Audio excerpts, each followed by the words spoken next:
उन्होंने सीधा बोला कि भैया हमें बचा लो।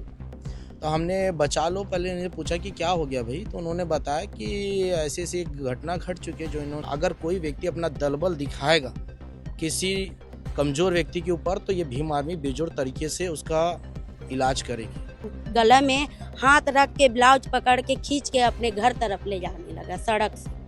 बीते दिनों भिलाई 3 थाना क्षेत्र में दो पड़ोसियों का विवाद होता है।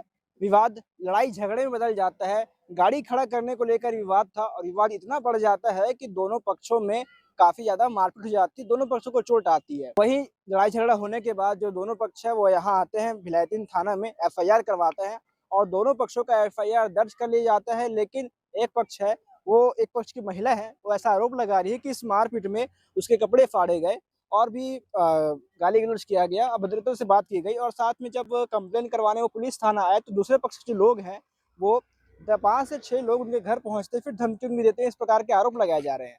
आगे मैं आपको सुनाता हूँ कि जो आरोप लगाने वाले हैं, जो पीड़ित परिवार है, वो क्या कुछ कह रहे हैं, आप आगे वीडियो में देखिए। कल मैं अपने घर से सुबह 9 बजे था डोंगरगढ़ के निकले हुए थे, तो घर में श्यामू साहू जो किराए में रहते हैं बगल में, वो घर में थे। तो उन्होंने बताया कि घर में ऐसा ऐसा इन लोग अनिल कुशवाहा कर रहा है, पेड़ काट के किनारे किनारे जहाँ गाड़ी खड़ा होता है वहाँ डाल रहा है। फिर जब हम लोग लौटे डोंगरगढ़ से, कलवरी पहाड़ गए थे, वहाँ से जब लौटे तो ऐसा बोले कि यहाँ सभी का गाड़ी खड़ा होता है, आप लोग भी खड़ा करते हो, हम लोग भी खड़ा करते हैं, तो कटा हुआ पेड़ क्यों लगाए? पेड़ लगाए वहाँ तक ठीक है, किनारे में क्यों लगाए हो? सबका गाड़ी खड़ा होता है। और कांटे वाला पेड़ को क्यों बिछाए हो? उतना में अनिल कुशवाहा बिना जबरन का, बिना मतलब का गंदा गंदा गाली देने लग गया। माँ बहन गाली करने लग गया, दुनिया भर का गाली गलौज देने लग गया। उसके बाद में जो उसका बेटा है, छोटा बेटा अनिल कुशवाहा, अमित कुशवाहा, वो आया और उसकी पत्नी अंजू कुशवाहा, उन लोग दोनों तीनों मिल के मेरे साथ वो करने लगे, मारपीट करने लग गए। उतना में देख के मेरे पापा लोग अंदर में थे, मेरे भाई पापा आए मेरे बचाव के लिए, तो उन लोग के साथ भी मारपीट किए। इन लोग का आज का नहीं है, हमेशा का। पीछे हम लोग का जो बगल में रूम है, बाथरूम है, उधर एक पेड़ है, छीता फल का पेड़ है, उसको जब जब वो फल लगता है तब तब ये अनिल कुशवाहा अपने घर से चढ़ के तोड़ देते हैं। हमेशा का विवाद लगा रहता है और यही नहीं, ये बहुत समय से विवाद है। आप लोग बता रहे थे कि किसी महिला के कपड़े भी फाड़े गए, मेरा ही है। क्या हुआ था, वो कैसे हुआ था, वो बताइए। वो पेड़ के लिए ही बोलने गई थी कि इसको हटा दो, कांटा वाला पेड़ है, सभी का गाड़ी खड़ा होता है, कभी टेलर खड़ा होता है, कभी जेसीबी खड़ा होता है, कभी आप लोग भी खड़ा करते, तो ये पेड़ हटा दो, हम लोग भी गाड़ी खड़ा करेंगे। उतना में मैं मेरा गला में हाथ रख के ब्लाउज पकड़ के खींच के अपने घर तरफ ले जाने लगा सड़क से। कौन? अनिल कुशवाहा। उतना में उन लोग के वो ले जाने लगा तो उसका छोटा वाला लड़का अमित कुशवाहा और उसकी पत्नी अंजू कुशवाहा, उन लोग दोनों आके भिड़ गए, तो मेरे गले को लेके खींचा खाची हुआ, साड़ी पूरा खींच दिए थे। वैसे ही जैसे खींचे थे वैसे ही मैं थाना आई। थाना आने के बाद में रिपोर्ट लिखवाए, उसके बाद में फिर मुलाजा के लिए भेजा गया। तो फिर वहाँ भी मुलाजा करवा के आने के बाद भी जब आए यहाँ तो कॉपी नहीं दिया गया हम लोग का एफआईआर जो लिखे। इनके साथ विवाद हमेशा का होता है, मारपीट पहले बार हुआ। इन लोग हमेशा से चिढ़ते हैं, किसी भी खुशी को देखना नहीं चाहते कि इन लोग कहीं जा रहे हैं, कि इनके घर में कभी किसी बच्चे का बर्थडे है, कभी कोई भी खुशी होता है, तो इन लोग हमेशा वही काम करते हैं कि बिगाड़ने वाला।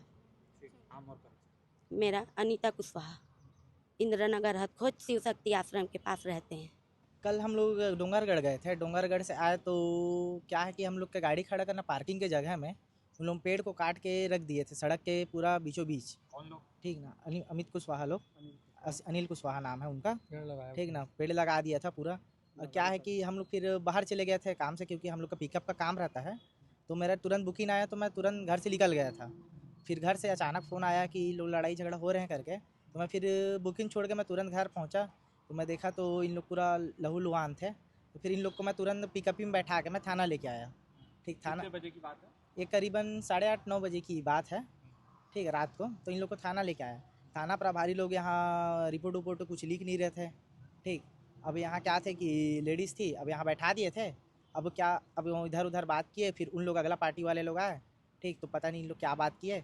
अब इन लोग अंदर गए, उसके बाद क्या क्या रिपोर्ट लिखवाए मेरे कुछ समझ में नहीं आया, क्योंकि मेरे को अंदर जाने नहीं दे रहे थे। अब मेरा मामा है और मेरा नाना है, इन लोग को अचानक फिर बुलाया, बाहर बैठे थे, बाल पकड़ के फिर मारते हैं अंदर लेके गए, ठीक। अब मैं फिर कन्फ्यूज़न हो गया, तो फिर भैया का फिर नंबर मिला मेरे को। तो फिर मैं कांटेक्ट किया कि भैया मेरे को ऐसा ऐसा परेशानी है, भैया मेरे को सजेशन दीजिए करके। तो भैया मेरे को सजेशन दिए कि अभी जो हो रहा है केस लिख रहा है, लिखने दीजिए, उन लोग को मुआवजा करने दीजिए, हम लोग सुबह आके फिर देखते हैं करके, ठीक।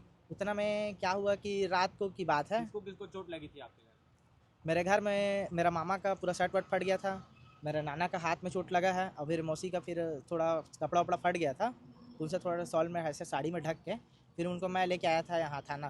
पहले से उन लोगों के साथ कोई झगड़ा, कोई विवाद है आप लोगों का? पहले से तो थोड़ा मोड़ा चलता ही था, क्योंकि हम लोग के घर में कि गाड़ी वाड़ी है तो खड़ा हो जाता है रोड में, तो उन लोग बोलते हैं कि नहीं हम लोग का इधर है पार्किंग, तो इधर खड़ा मत करो गाड़ी। अभी आप लोगों की कंप्लेन तो दर्ज हो गई है, आप क्या चाहते हैं?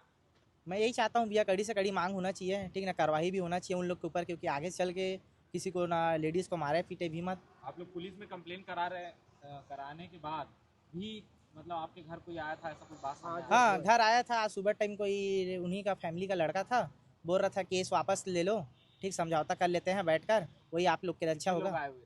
करीबन 5-6 लोग आए थे सर। मेरा नाम जोसेफ मसीह है। कल भाई हुआ, लड़की का कपड़ा वपड़ा फाड़ दिया। हाँ, अनिल कुशवाहा खींचने के लिए गया, फिर मैं भी गया और लड़का लोग भी गया छुड़ाने के लिए, कि बचाव के लिए गया, तो उधर इधर फाड़ दिया कुछ में, और इधर इधर सीना को मारा है। ये देखो सामने, ये देखो ये लगा है। किससे मारे आप? अब इसको छीना झपटी में लकड़ी में होगा, या तो वो झगड़ा के टाइम में क्या पकड़े रहे थे क्या बोले, कहीं हंसिया धर लिया, कहीं कुछ भी धर सकता है, इसलिए क्या है ना, छीना झपटी में कुछ बोल ही नहीं सकते क्या पकड़ा है क्या नहीं पकड़ा है, कहीं हंसिया धर लेता है, कोई चाकू धर लेता है, क्या इस चाहते टाइप हो आप, का। क्या मांगे आप? जो हमारा मांग है वही चल रहा है, तो अंदर हो जाए। कार्रवाई होना चाहिए। ठीक, क्या नाम है आपका? सुजीत मसीह, सुजीत मसीह। सुजीत मसीह। देखिए हमें ये मुद्दा रात को 12 बजे करीब 12:30 बजे करीब इन की तरफ से कॉल आया कि कोई घटना इनके साथ घटी है, और इनका कॉल आया और इन्होंने सीधा बोला कि भैया हमें बचा लो। तो हमने बचा लो, पहले इन्हें पूछा कि क्या हो गया भाई, तो उन्होंने बताया कि ऐसी ऐसी एक घटना घट चुकी है जो इन्होंने बताया आपको। तो हमने इस बात को समझा कि आपसी झगड़ा है, और इस आपसी झगड़े के तरीके से ही सॉल्व हो जाए, इसलिए हमने सबसे पहले संवैधानिक दायरे में रहते हुए पुलिस प्रशासन के पास इनको बोला कि आप जाइए FIR कराइए, कंप्लेन अपनी दर्ज कराइए। तो इन्होंने FIR वगैरह कराने के लिए इनको रात को भेजा, लेकिन इनके साथ भी कुछ बर्बरता की गई पुलिस कांस्टेबलों के द्वारा, और हमने आज अभी आके TI साहब से मिला, क्योंकि अभी तक इनका ऊपर FIR हुई नहीं थी। अभी आके हमने TI साहब से मिला और उनसे पूछा कि क्या हुआ, तब TI साहब ने इस बात का आश्वासन दिया है कि हम दोनों तरफ से काउंटर FIR हो चुकी है, और केस को अब मैं स्वयं देख रहा हूं। लेकिन हमने इस बात के लिए भी बहुत हमने बेजोड़ तरीके से बोला कि जिस पुलिस कांस्टेबल ने इनके साथ में जो बर्बरता की है, इनके ऊपर लाते चलाई है, गाली गलौज किया, उनके ऊपर भी एक्शन ले। और आज जब ये केस आप संभाल रहे हैं तो आपके संभालते तक इनकी सुरक्षा की भी जिम्मेदारी आपको उठानी पड़ेगी। पुलिस प्रशासन को कहा गया कि इनके ऊपर जिम्मेदारी है को देखते हुए इनकी सुरक्षा देखी जाए। और ये पुलिस प्रशासन की इधर केस चल ही रहा है, और उनके घर में घुस के अभी 10-12 लड़के लोगों ने अलग से इनको धमकी दे डाली है कि आप केस वापस ले लो, समझौता कर लो, वरना मैं क्या हूँ आप नहीं जानते। तो इसी बात के लिए भीम आर्मी पुलिस महोदय के पास आइए और उन्हें बताइए कि आप इसकी सुरक्षा की भी मांग करते हैं हम आपसे, उनकी सुरक्षा दी जाए, और केस को निष्पक्ष होकर के, बिना किसी जाति ना किसी धर्म से बिना जोड़े, निष्पक्ष होकर के इन परिवार को, इनका केस को सॉल्व किया जाए। और यही बात के लिए हम मांग करना है। और एक बात और, जो लोग घर में घुस के धमकी दे रहे हैं ना, उन्हें मैं साफ बता दूं कि आप जिनका संरक्षण के तहत आप एक काम कर रहे हैं, तो आपको मैं साफ बोल देता हूँ, ये संरक्षण ज़्यादा दिन टिकने वाला है नहीं। और आप भाईचारा का संदेश लेके और भाईचारे के संदेश के साथ भीम आर्मी आइए। अगर कोई व्यक्ति अपना दलबल दिखाएगा किसी कमज़ोर व्यक्ति के ऊपर तो ये भीम आर्मी बेजोड़ तरीके से उसका इलाज करेगी। लेकिन हम यहाँ भाईचारा और समझौता के तौर पे आए हैं कि सब कोई हो, निष्पक्ष जांच हो, और भीम आर्मी इसी के तहत है। यदि नहीं होगा, पुलिस प्रशासन इस पर सही तरीके से काम नहीं करेगी, तो भीम आर्मी स्वतः इस पर संज्ञान लेते हुए अपनी बात मनाने का काम करेगी। नाम और पद? मैं राहुल बोरकर, भीम आर्मी जिला अध्यक्ष, जिला दुर्ग से।